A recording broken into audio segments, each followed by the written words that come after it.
General Petraeus, we apologize for technical inconveniences and thank you for being with us. We also understand that you have some tough schedule, so we'll try to organize it quickly now, the conversation. Okay.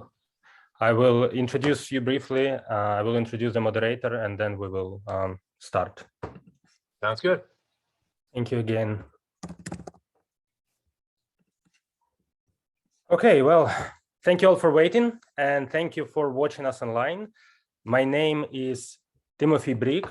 I work at Kyiv School of Economics and we broadcast from Ukraine. I stay in my apartment here in the center of Kyiv. If you watch us from Ukraine, please be careful, follow the alarms and follow to shelters if necessary. Your safety is priority. You can always watch it on YouTube. This is the 12th day of the Russian invasion to Ukraine. The whole world is watching. And we want to remind that Russia has attacked not only our civilians, army, government, they also attacked knowledge, science, and culture. Museums are bombed, universities are bombed. Our colleagues now are fighting in the territorial defense. And we want to show to the world that Ukrainian science and education stand strong with our nation and our army. We are resilient, we are operational, and we keep rolling with events and lectures. So we started this series of lectures called Global Minds for Ukraine. We will keep doing it maybe 3 times per week, so please follow us. But today, specifically, we are honored and privileged to have a special guest, David Howell Petraeus. He is a retired Army general who was appointed to head multinational forces in Iraq in 2007, and who later served as a commander of US and NATO forces in Afghanistan in 2010. He later was a director of the Central Intelligence Agency in 2011-12. The conversation will be moderated by Timothy Milovanov. He is a former Minister of Economy of Ukraine. He currently is an advisor to the presidential administration. And he is not only the president of Kyiv School of Economics, he's also a professor at Pittsburgh University. General Petraeus, this is a privilege and honor. Thank you very much for your time. Timothy Milovanov will follow, and then in the end, we will ask some of our students to, to ask a couple of questions to you as well. So thank you. And pleasure to be with Global Minds. Thank you very much. And perhaps what you left off the very brief CV, thanks for being brief, was that actually I've been a professor at a number of different universities over the year, and it's great to be with this group, perhaps as Professor Petraeus rather than retired General Petraeus. Thank you, Professor. All right, let me move on. I'm gonna call you Professor, okay? That'd be great. So yeah, I love it. It's actually, it gives us some sense of normalcy. And as we discussed it, the war is fought on so many fronts. So thank you for being with us. And here's the first question. Do you think realistically the invasion could have been avoided? More specifically, talking about the past 1-2 years, were there any sanctions or diplomatic tools or something else apart from, military action to prevent this? Well, you added a very important word in there that makes the answer to this pretty easy, and that word is realistically. Were there some diplomatic initiatives that could have been advanced that might have prevented the invasion? Sure. You could have surrendered. You could have said, we'll be Finland, we will never join NATO. But again, that was not realistic. On the other hand, the United States and other countries could have advanced more of the very aggressive sanctions that have now been agreed. But again, they weren't realistic because frankly, until Ukraine was invaded by Russia without provocation, very aggressively, very brutally, before that happened, many of the major countries that were needed to make the sanctions successful were not willing to sign up with them. And then, of course, the minute the invasion started, you see a real revolution in what is going on in European security affairs in particular, but also around the world. I was at the Munich Security Conference already. That was before, the day before, it ended the day before the invasion began. We already saw a degree of unity at that conference that I had not seen since I was a young major and a speechwriter for the Supreme Allied Commander Europe in the days of the Cold War.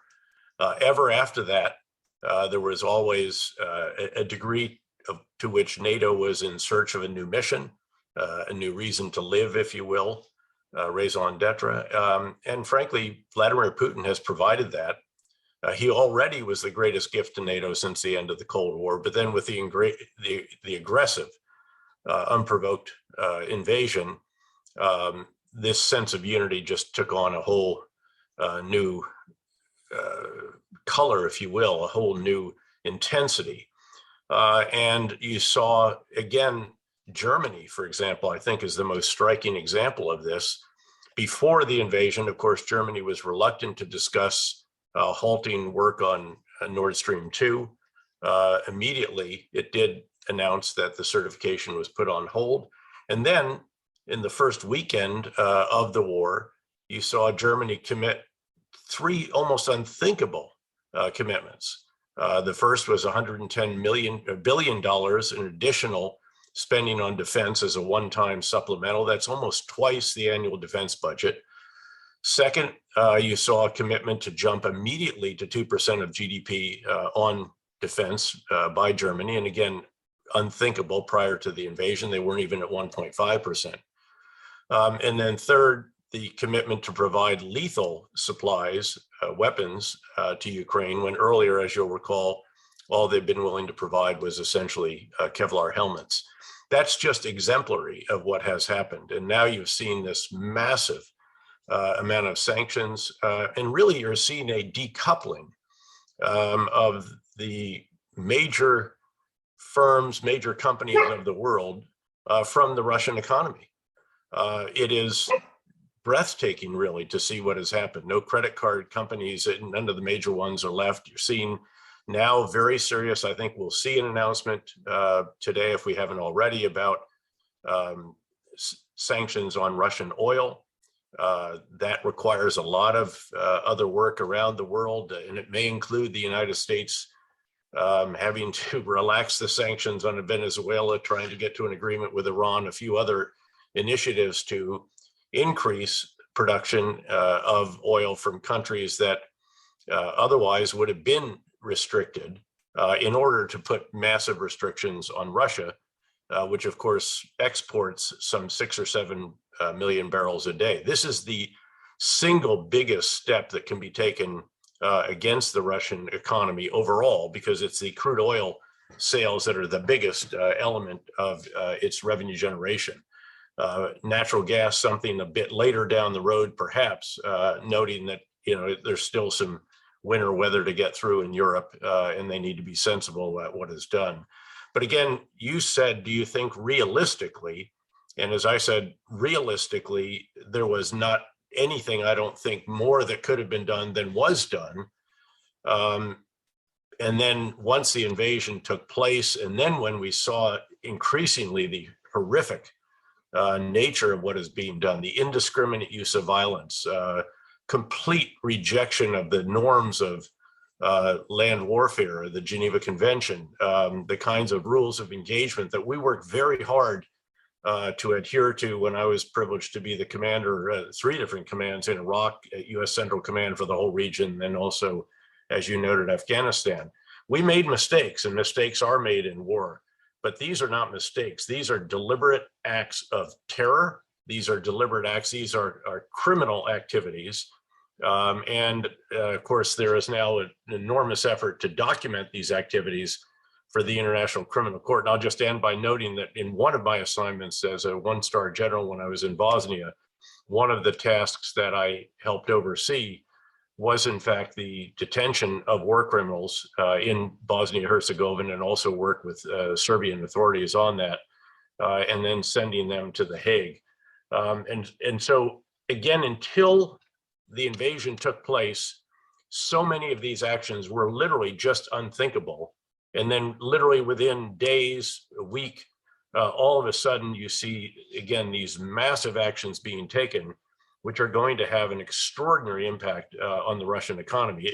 You would say it's going to push them into depression, except as you know, depression, there's a a duration that is part of the definition that will take, a number of quarters to meet. But certainly they're going to be thrust immediately into a very substantial recession with a cut of at least 10% in GDP immediately.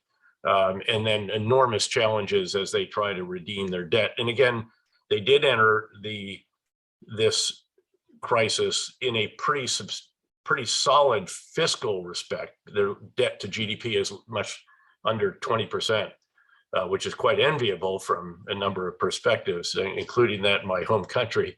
But they've lost access to over half of the international reserves that they had that they were going to draw on to cushion the blow.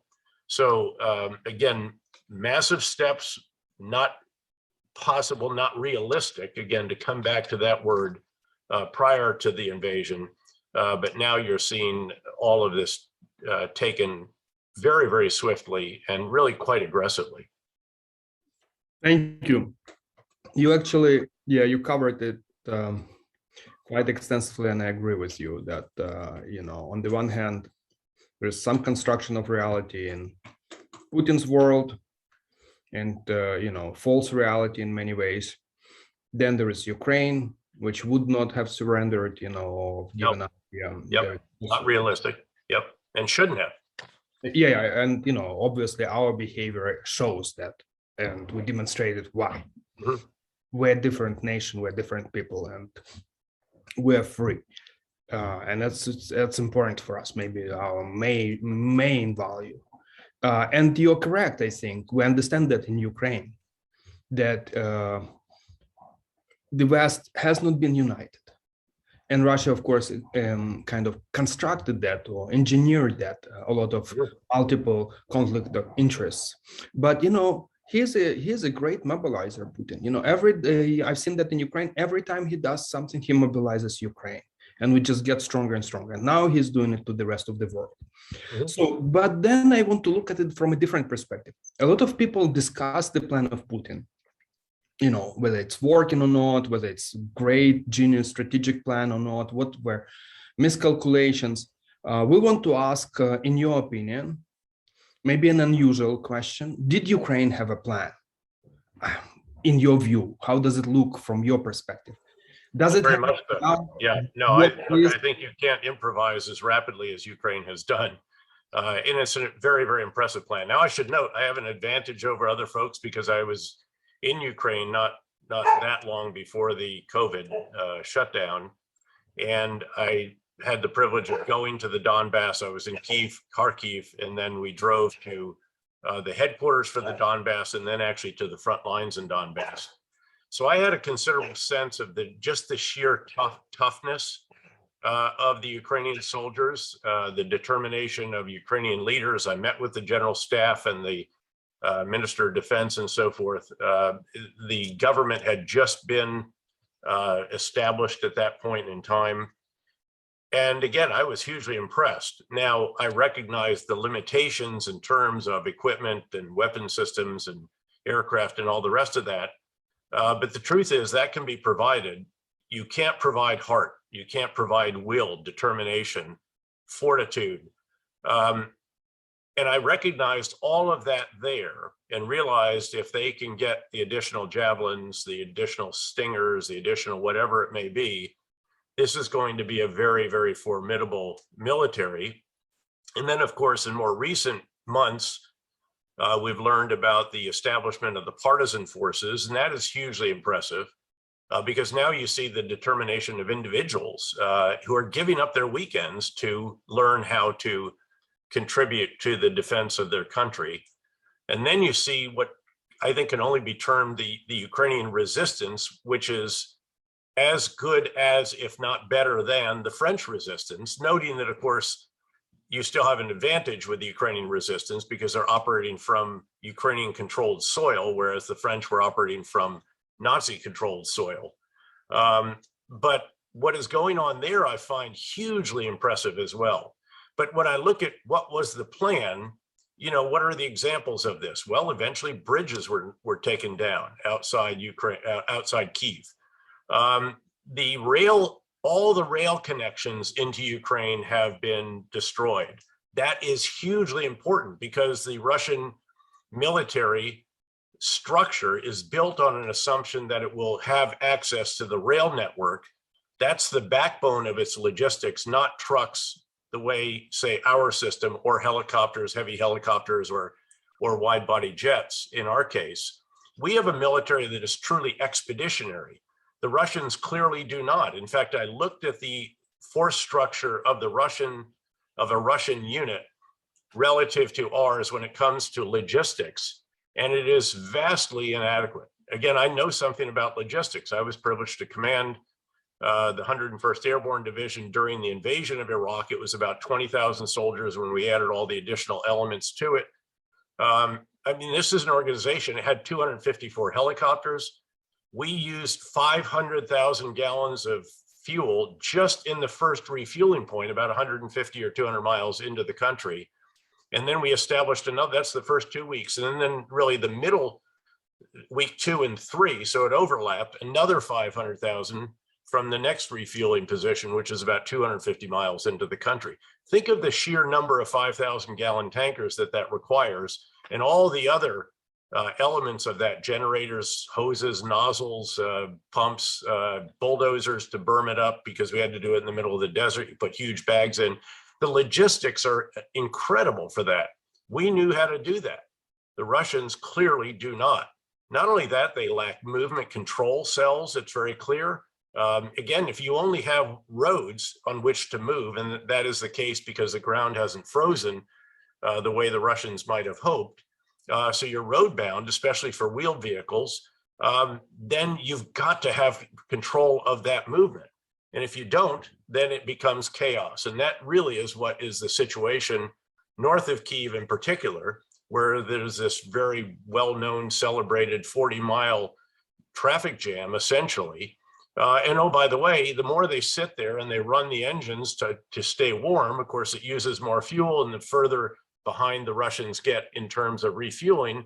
And now they can't even get the vehicles through to refuel. And of course, the resistance expertly is targeting the fuel trucks in particular. And that is, again, genius. You don't go after the tanks or the armored vehicles. It's hard to destroy those as well, unless you have javelins. And then they're following up with actually either partisan or regular military who are using the Dutch anti-tank systems and now gradually the javelins. I mean, the resupply has been staggering. 17,000 javelins, as I understand it, in the last week alone. A dozen planes, wide-body cargo jets, about half of those are from the United States, are landing every 24 hours at a location just to the west of Lviv, and then being ferried into the country at a feverish pace so that you can get it all in before the lines of communication start to get cut. And so again, I think there was a huge overestimation of what the Russians would be capable of doing. But the truth is that's based on them, against enemies that their ground forces weren't necessarily fighting, say in Syria.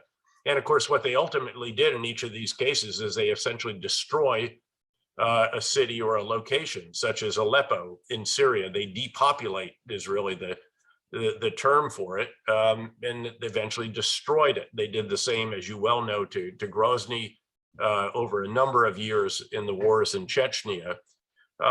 And again, I think individuals underestimated Ukraine, the plan it had, especially when it was delayed in implementation, because I think understandably President Zelensky didn't want to scare the population or give Russia provocation by mobilizing until 24 hours before what turned out to be the invasion. And so your defenses initially were behind because you couldn't put in all the obstacle belts and all the other fortifications and everything else. But then you've had an enormous amount of time since then, relatively speaking, in military terms, many days to establish these defenses, to thicken them, to fortify them, to position weapon systems, to make good use of snipers. You've killed 3 senior Russian commanders, including a general officer. And by the way, the reason those individuals were killed is most likely because the Russian army lacks initiative.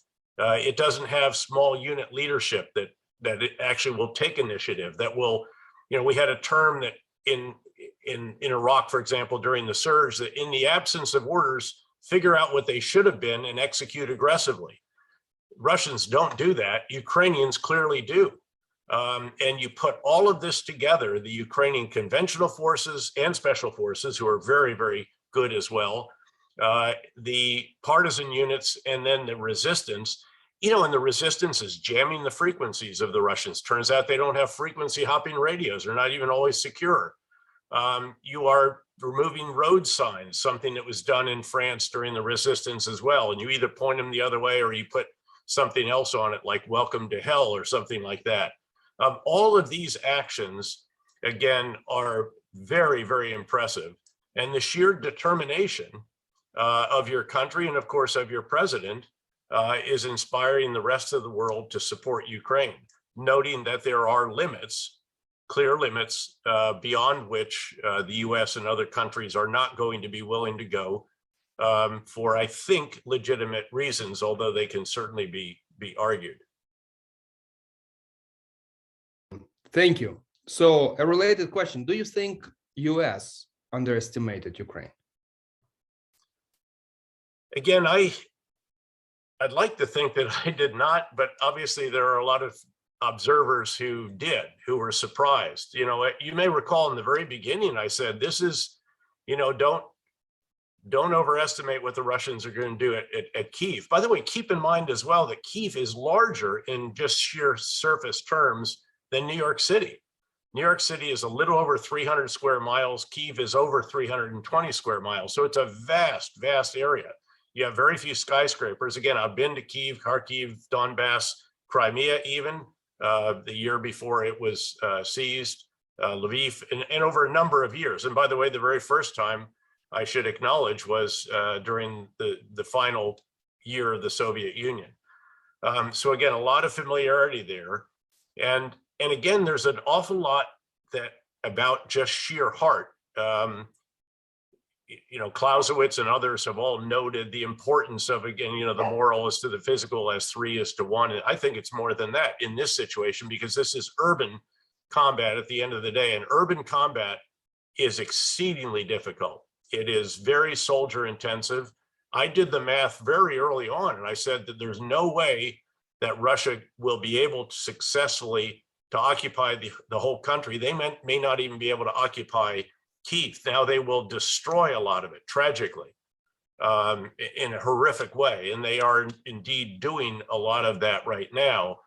But again, I saw something in the Ukrainian soldiers, their leaders and so forth, 3 years or so ago when I was there, that really was quite heartening, quite inspirational.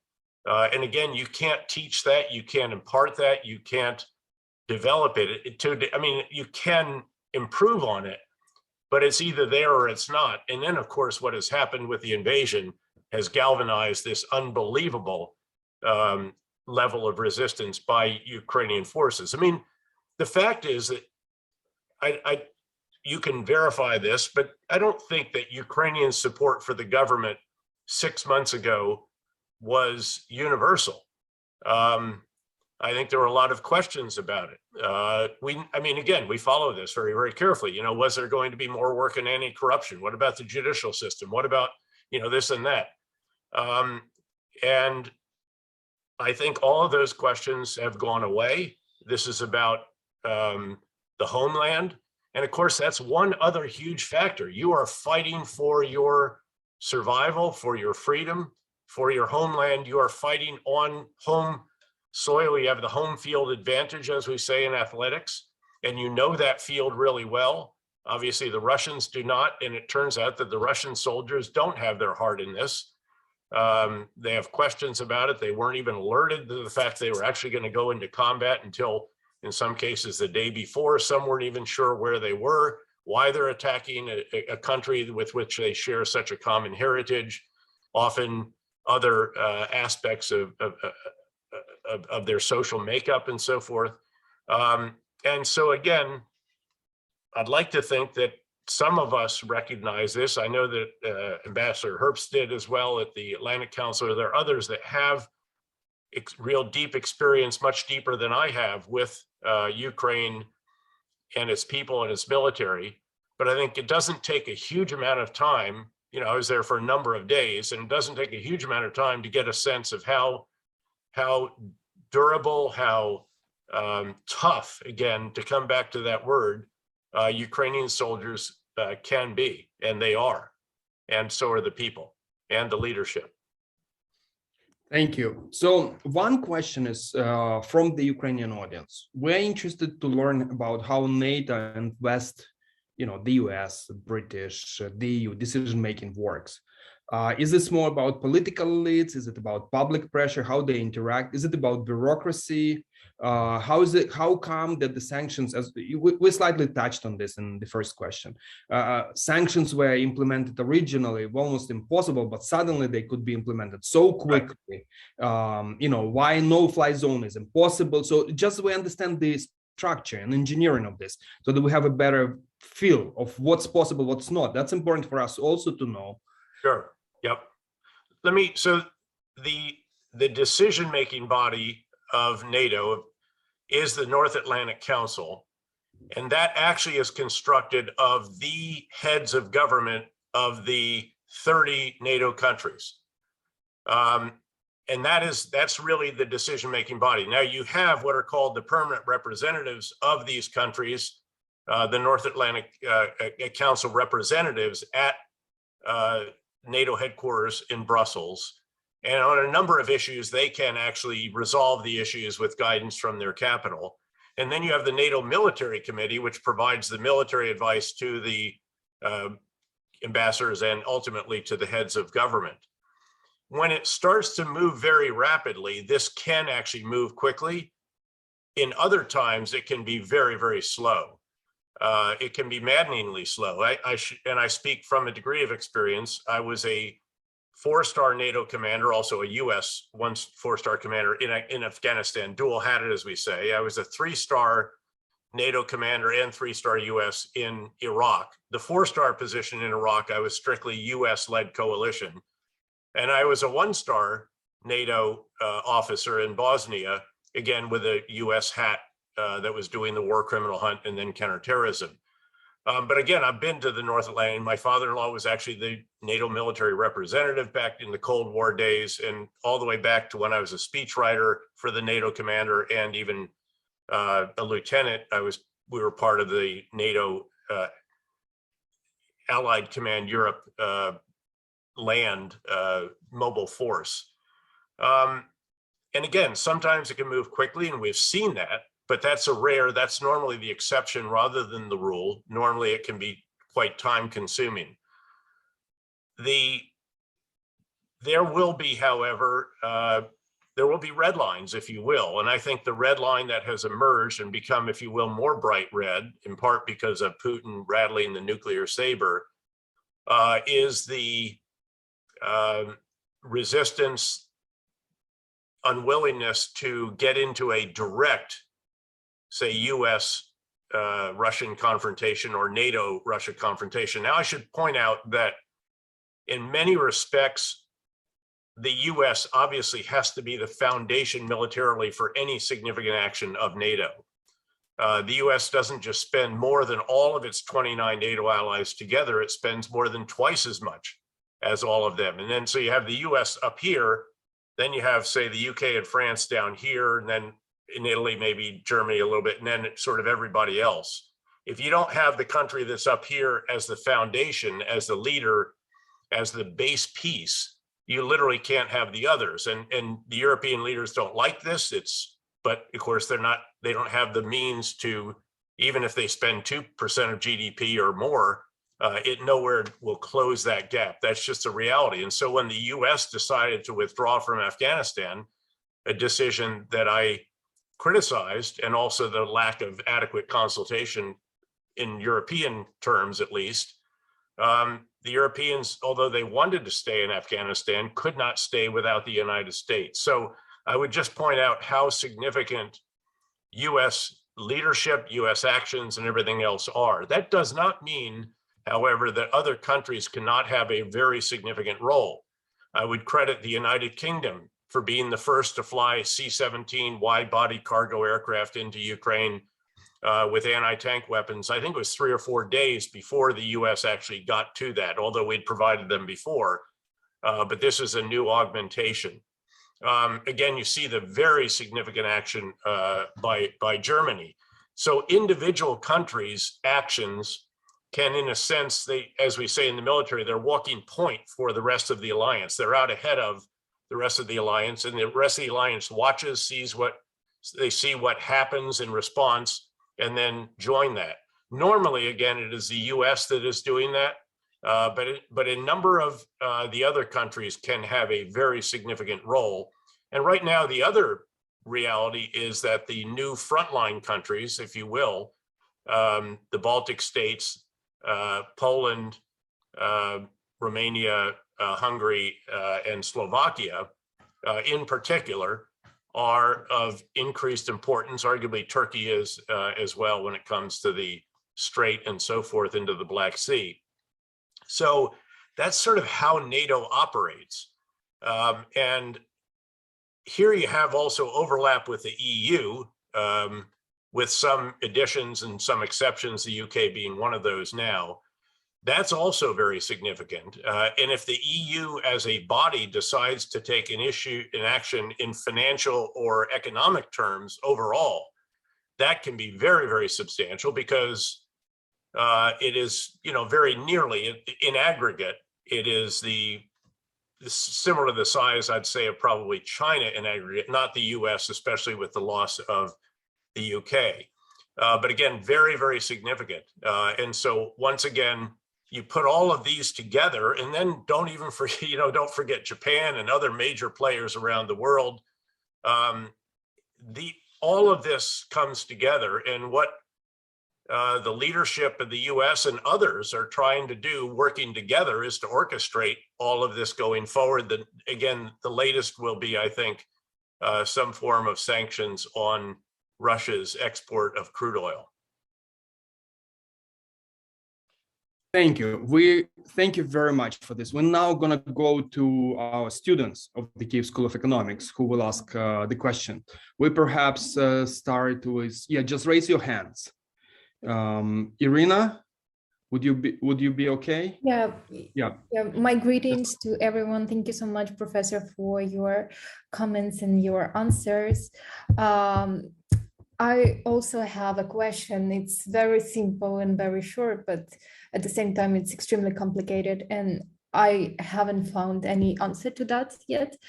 From the very beginning of its unjustified invasion of Ukraine, the Russian Federation has been systematically carrying out military attacks, including airstrikes on residential housing, civilian buildings, hospitals, kindergartens, schools, even cultural monuments, religious institutions, and other non-military civilian infrastructure in Ukraine. And I'm 22 now, and I'm wondering how many years of my life I will observe these indigenous things going on in Ukraine right now. Well, that is a pretty profound question, and one that I'm not surprised you've not been able to find an answer to so far, Irina. And here I would fall back, having actually taught economics once, along with other subjects. You can never go wrong by answering a question beginning by saying it depends. And in this case, it does depend, obviously. And so, I'd have to erect a variety of assumptions, which is, of course, how economics is built in the first place. Not all of them, of course, completely valid. Lots of Nobel Prizes have been won showing that the consumer actually is not always rational, doesn't always have perfect information, et cetera, et cetera. But in this case, it does depend.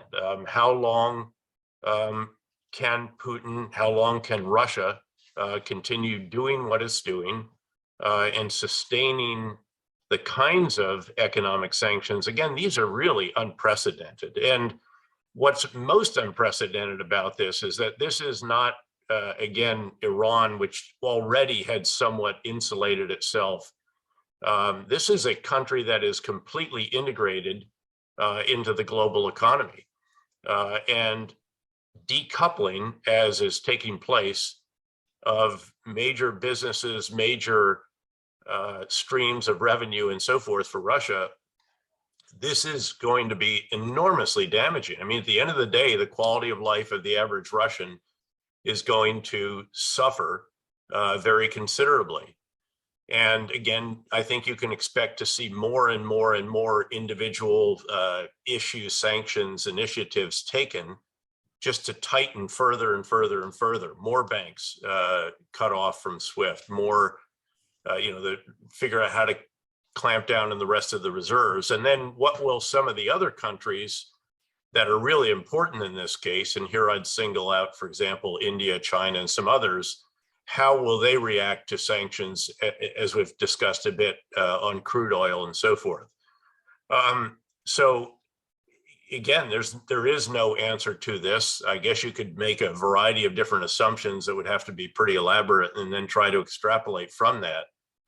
But I just don't see how one can do that.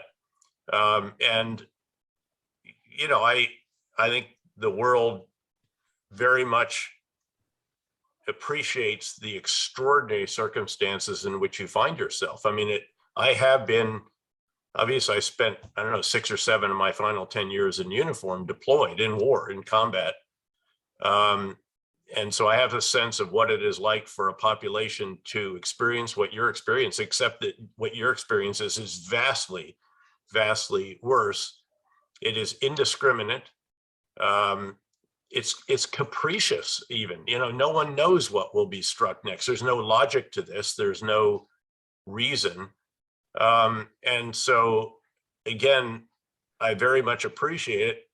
And even though I've seen, again, war-torn societies and bridges blown all over a country and electrical towers, I've never seen anything remotely like what is being done to your country, and particularly to the cities that are the focus of these Russian criminal activities, atrocities right now. It is gratuitous to say that we all admire the spirit.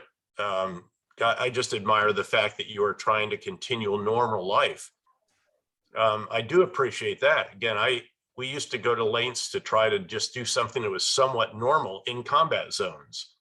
Their soldiers would grow flowers at a base, or they would adopt a dog. They just want anything that can sort of occupy them a bit with normality, rather than what goes on, obviously, in a country at war. And so again, I have deep admiration for what you are doing, this call alone. And by the way, I'm willing to go, 5 or so minutes at least over the time because of the challenges that we had hooking up in the beginning. So again, on the one hand, we can say we appreciate, we understand, but we really don't. We can't. No one can appreciate that unless they're in your shoes. And those are very, very difficult shoes right now. Thank you so much for your, I don't know, empathy or opinion. Yeah. Thank you. All right, I think we have Nguyen. Yeah, I think, yeah, please. Hi, thank you so much for answering our questions. And I have a few questions. The first one is just to mention, my hometown is Kharkiv, which has been heavily attacked since day one. And I have many friends, my family was there and up until recently. And it's just very dangerous to be there right now. And it's very difficult for people because some of our friends said that they can't even bear it anymore, to just hear the shelling, the explosions, and the sounds of jet fighters. And yeah, some of them left because they just couldn't stay there. Some people still are there. And their first question is that why can't NATO close the sky? How many people should die? for other countries to do something? Because sanctions, okay, yeah, but people are still dying. Like, why is it happening? First of all, let me just offer something to you that may be a little bit, I don't know, illuminating or something, but you know, I used to be asked, what is it like to receive news of casualties when you're a leader?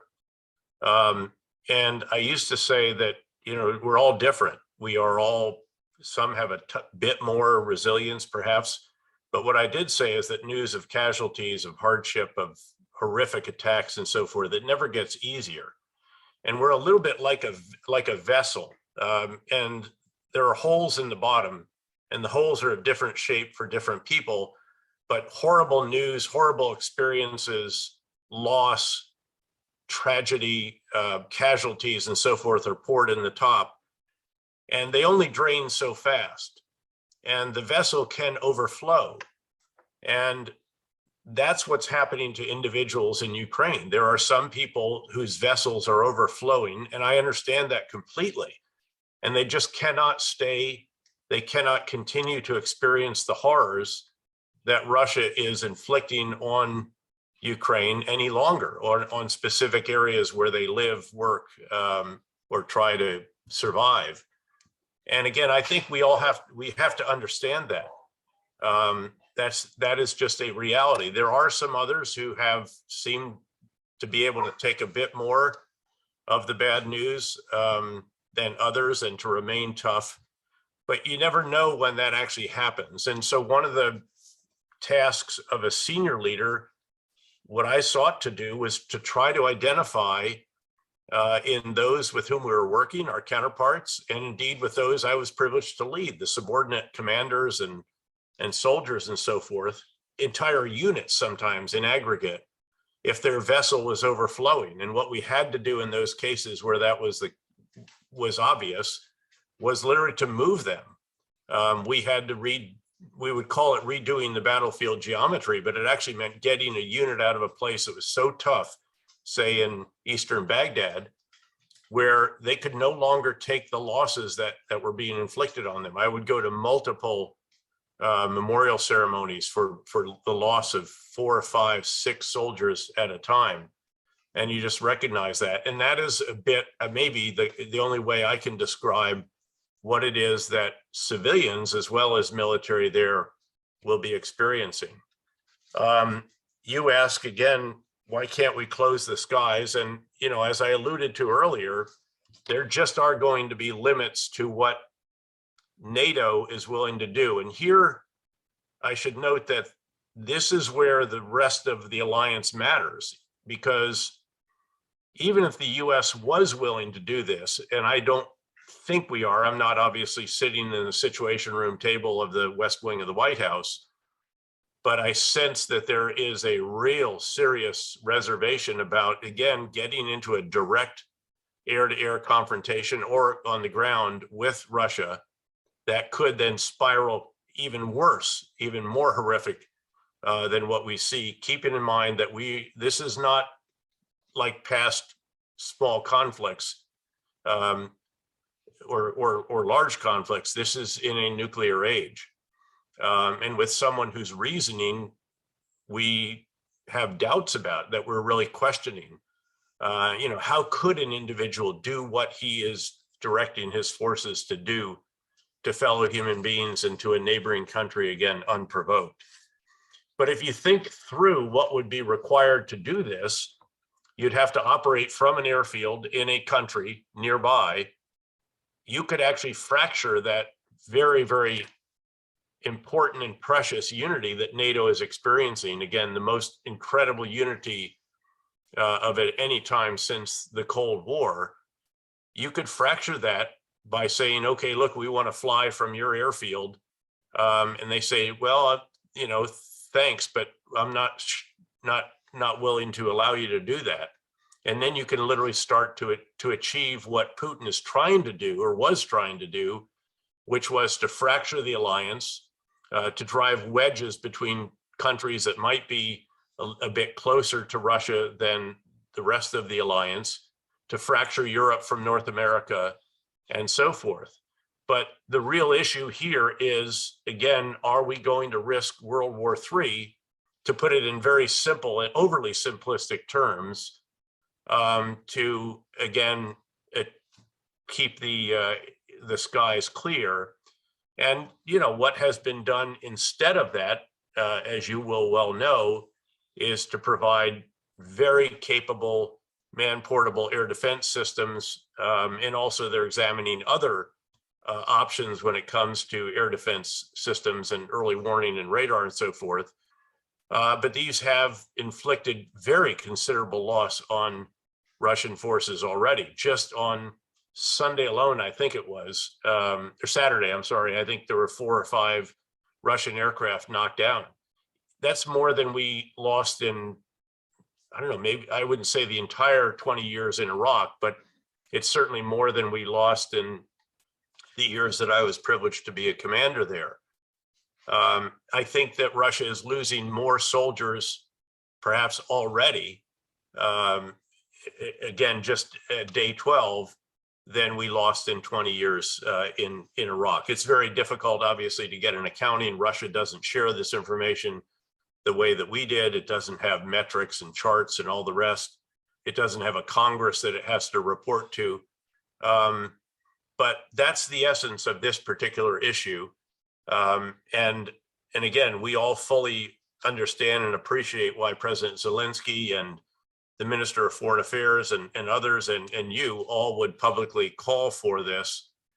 But there are going to be limits to what, again, NATO can and will do, although they've very much, I think, already pushed the limits quite considerably. They've expanded, you know, they're pushing the envelope, as they say, already on a host of different issues. And one of those could be the transfer of MiG-29s from Poland to Ukraine, because that's an aircraft that your pilots can fly, and then replacing those with US frontline fighters in Poland. Thank you. We have one more question from Marianne, and then if there is time for Q&A, we'll do Q&A. If not, that's fine. We'll move on. Okay, Marianne. Yes. Hello. Thank you for participation. Hello, everyone. So I am student of Kyiv School of Economics, and with the beginning of this war, I left Kyiv, where I used to live. So now, currently, I live in the western part of Ukraine. My question is the following: how can the war end successfully for us? So what does it mean for Ukraine to win this war? What will be an indicator of our victory after which a peace treaty can be signed? In other words, under what conditions can Russia admit its defeat? Should we rely on the military expulsion of Russians from Ukraine, or wait for some kind of coup d'etat or Russia's economic collapse? Additionally, in this context, probably we are too optimistic if we believe that at the end of the war, Crimea and Donbass will be completely under the control of Ukraine. What do you think from the realistic point of view? Well, there's a variety of ways the war could end. Obviously, you mentioned one of them, that there could be some kind of uprising in Russia itself. Russia's being very, very harsh on demonstrators right now, as you will know. They are in the process of essentially decoupling themselves from the World Wide Web. It's the only way they can cut out YouTube. Other social media have already either left or restricted what it is that they're doing. Major news networks are leaving. So I think it's hard to see how this kind of popular resistance or uprising or disapproval would result in, again, replacement. There could be something within some element of the regime that just says no more. I mean, you've destroyed our country, our economy, our way of life, our linkage to the rest of the world. We don't want to be the evil empire. So that is certainly, again, a possibility. But again, I don't think any of these are realistic to expect in the near term. Over time, I think as perhaps the Russians take such considerable losses, continue to take losses, literally run out of troops. You know, they are now seeking forces from Syria who have experience in urban fighting. They will bring in, they'll recruit individuals from wherever they can, I'm sure. Chechens are going to go in. I don't think the Belarusians are keen to do this, but again, they might be pressed to go in. But the truth is that none of them are all that good. And you can't expect them to be particularly proficient in the face of what is really a very, very impressive, again, Ukrainian defense. With, you know, the population mobilized. I have mentioned that, you know, I cannot imagine having invaded a country, again, as a two-star general. I can't imagine invading a country where everyone hates you and most of the adult population is trying to kill you, in addition to the military forces and perhaps paramilitary that are present. It's just inconceivable. I mean, I cannot imagine how anyone could succeed in this kind of environment, other than, again, just the wanton kind of destruction and depopulation of cities that put up the most determined resistance. And of course, Kyiv is the most significant of those, because of course it's where the government is, and objective number one of President Putin is to replace the Zelensky government with one that is pro-Russian, although it appears that that is going to be much more difficult to do than perhaps they thought at the outset. Much, much more difficult. You know, you can postulate that at a certain point in time, Putin starts to look for a way out, that he might be amenable to some kind of negotiated settlement. And the truth is, I don't think we should want to see him in a corner with no options left, because in his maniacal state of mind, and given his willingness to undertake brutal activities, think of the sanctioning of the assassinations of Skripal and Navalny and others. This is a man who is very, very vicious and doesn't shrink from that kind of activity. Again, so how do you come up with something that could be somewhat acceptable to him, to give him a way out, but then also might be acceptable to the Ukrainian government? By the way, I think a lot of people overlook the paramount importance of the Ukrainian government. They think that the US can go negotiate with Russia. And yes, he wants to hear from the US. He wants to be treated like, you know, again, the Soviet Union used to be treated. His whole objective, of course, is to make Russia great again. But what he's actually done is make NATO great again, and also unify Ukraine in a way that was just inconceivable, just certainly 6 months ago, if not 3 months ago. Could the Ukrainian, so again, it's inconceivable that the US is going to negotiate, or that some other third party, you know, India, China, there are others that have relationships with Putin. I mean, you bring Chancellor Merkel out of retirement, let's say. But what is it that she would take to Moscow that could possibly be acceptable both to Moscow and acceptable, of course, to Kyiv? And again, I think rightly, Kyiv is not going to, again, surrender. It's not going to, even if there was a willingness to do that, it's just, it's both physical and political suicide to consider some of the ideas that have been put forth. So again, I fear that this is going to be a long, very hard, horrific, brutal, and unspeakable, really, conflict where Russia just does more and more and more that is abhorrent in the eyes of the rest of the world, and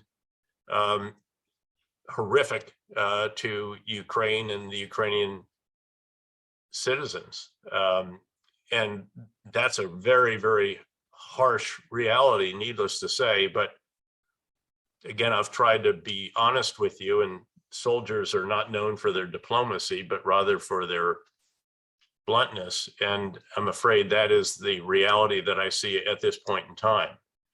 Again, one can hope that there would be a dawning in Moscow that this is really a big, massive mistake, and we need to figure out how it is that we get out of it. Maybe even you bring Henry Kissinger back to go with Chancellor Merkel and sit and listen to Putin and talk and so forth, and try to come to some kind of agreement that could be acceptable to both Moscow and Kyiv. But the truth is, at this point in time, the objectives of each side and the what might be negotiated, this is so mutually exclusive as to be completely unworkable. And to come back to the very first question and the insertion of the word realistic, this is just unrealistic as well. With that, though, I probably do need Timofey to let you all go and get back to things, and I need to do likewise. And let me just say again how privileged I feel to have spent an hour with you, to do what normally people do. In fact, I teach tonight, Yale, a course, interestingly, on great power competition, co-teach there. And this has been, needless to say, it has dominated all of our discussions every single week throughout this semester. I mean, you know, you have to know how much Ukraine and its people are on our minds and our hearts.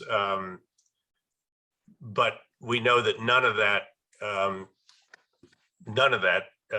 even gets to the heart of what it is that you all are experiencing, which is something that no human beings should have to experience ever, and makes even more admirable gathering like this to continue some sense of normalcy, even as your country is being battered mercilessly by Russian forces.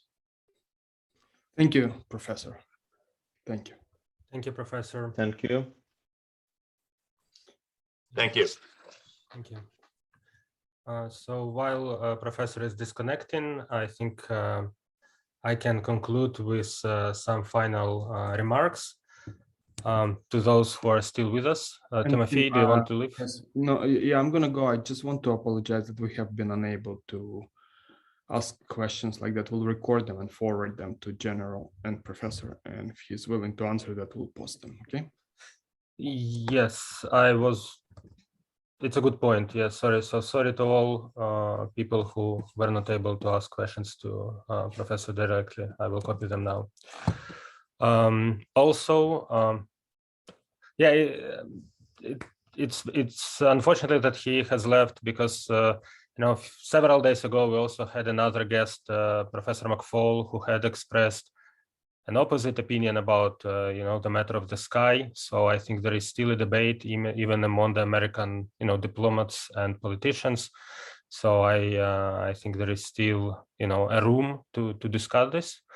But please keep follow our events. We will repeat these kind of events almost, you know, every day. You can follow our Twitter and Facebook pages of Kyiv School of Economics. Also our personal pages, Timothy Milovanov and Timothy Brick. And I want to stress that we also have our own donation page. So Kyiv School of Economics has arranged the special donation fund. You can send your support from the United States or from Europe. This donation is on our webpage, it's on our Facebook, it's on our Twitter, and all the support will go directly to humanitarian support of Ukrainians. So thank you very much for your time and for being here with us today. And I look forward to see you soon discussing important matters with other top intellectuals. Thank you. I will be copying the questions now, so I will stay here for maybe a minute, but everyone else is free to disconnect. Thank you very much. Bye. Bye-bye.